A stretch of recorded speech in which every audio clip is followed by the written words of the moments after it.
मणिपुर जल रहा है, ऐसा ट्वीट किया था मैरी कॉम ने। सिचुएशन इतना ज्यादा खराब था कि देखकर आपको लगेगा कि शायद कोई जंग चल रहा है मणिपुर में।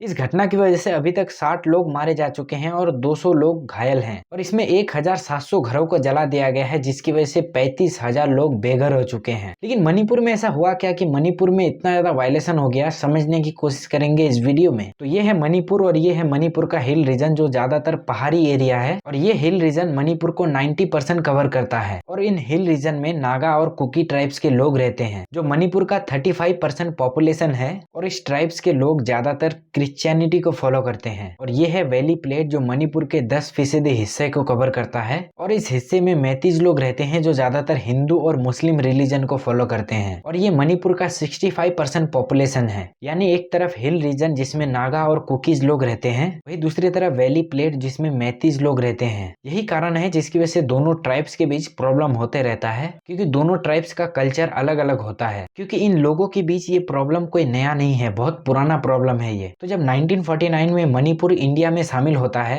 उससे पहले 35 लोगों को शेड्यूल्ड ट्राइब्स में शामिल किया जाता था। लेकिन 1949 में जब मणिपुर इंडिया के साथ शामिल हो जाता है तो इस शेड्यूल्ड ट्राइब्स को खत्म कर दिया जाता है ताकि सबको बराबर का हक मिले। लेकिन 2013 के बाद बहुत सारे मैती लोग पेटिशन फाइल कर रहे थे कि हमें दोबारा फिर से शेड्यूल्ड ट्राइब्स में शामिल किया जाए, क्योंकि मैती लोगों का कहना है कि हमें भी अपने लैंड और कल्चर को प्रोटेक्ट करना है। क्योंकि म्यांमार, बांग्लादेश और दूसरे राज्य से बहुत सारे इमिग्रेंट्स आते हैं और मणिपुर में ही सेटल हो जाते हैं। बेसिकली अगर मैती लोगों को शेड्यूल्ड ट्राइब्स में शामिल कर लिया जाता है तो मैती लोगों को इससे बहुत ज्यादा बेनिफिट मिलेगा, जैसे कि एजुकेशन में, टैक्स पे करने में एक तरह का उनको रिजर्वेशन मिल जाएगा। इस चीज को लेकर मैती के लोग मणिपुर हाई कोर्ट तक पहुंच जाते हैं, जिसके बाद मणिपुर हाई कोर्ट ऑर्डर देता है कि मैती लोगों को एसटी में शामिल किया जाए। अब इस चीज से नागा और कुकी ट्राइब्स के लोग बिल्कुल भी खुश नहीं है, क्योंकि उनका कहना है कि वैसे भी मैती लोग मेजोरिटी में हैं, क्योंकि मणिपुर में 60 विधानसभा सीट है जिसमें से अकेले 40 विधानसभा सीट तो सिर्फ मैती लोगों के पास है। इसीलिए तो हर बार मैती कम्युनिटी से ही चीफ मिनिस्टर चुना जाता है और वो चीफ मिनिस्टर जब चाहे नागा और कुकीज गांव को तोड़ देते हैं, वो भी बिना नोटिस के।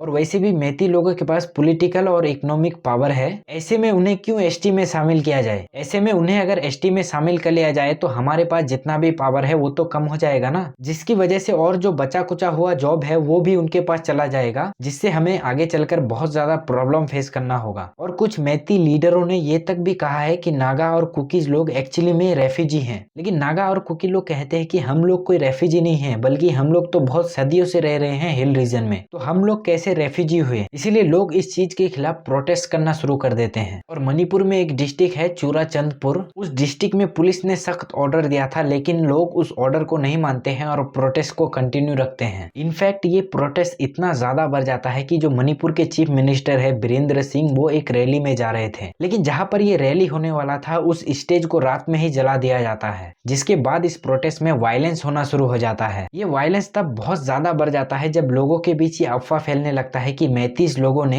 एक ट्राइबल लड़की के ऊपर हमला किया है। और फिर क्या था, धीरे धीरे करके ये वायलेंस पूरे स्टेट में फैल जाता है और लोगों के घर जलाने लगते हैं और लोगों को मारना पीटना शुरू कर देता है। और फिर हमें मणिपुर में ये सब देखने को मिलता है।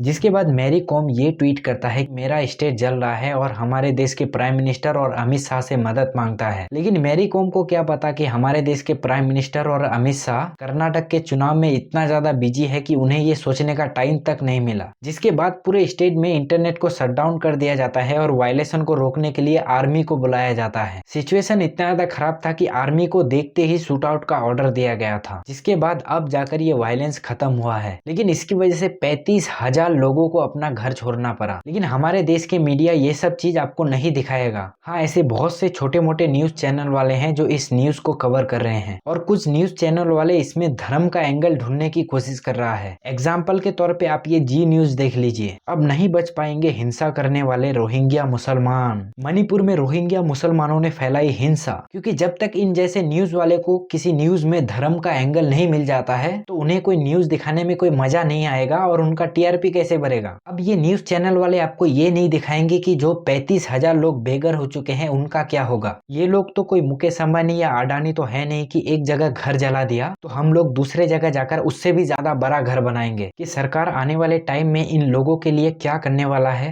हाँ, मुझे पता है कि तुम लोग इस न्यूज को नहीं दिखाओगे क्योंकि इसमें धर्म का एंगल है ही नहीं। तुम लोग केरला मूवी के ऊपर न्यूज दिखाओगे और उस पर 24 घंटा डिबेट करोगे क्योंकि इसमें धर्म का एंगल है। और जैसे कि हम सबको पता है कि न्यूज वाले का सबसे पसंदीदा टॉपिक है हिंदू मुसलमान। बस मुझे और कुछ नहीं बोलना है इस वीडियो में, इतना ही। अगर आपको ये वीडियो पसंद आता है तो इस वीडियो को अपने दोस्तों के साथ जरूर शेयर कीजिएगा। तो इस वीडियो में इतना ही, मिलते हैं किसी अगले वीडियो में।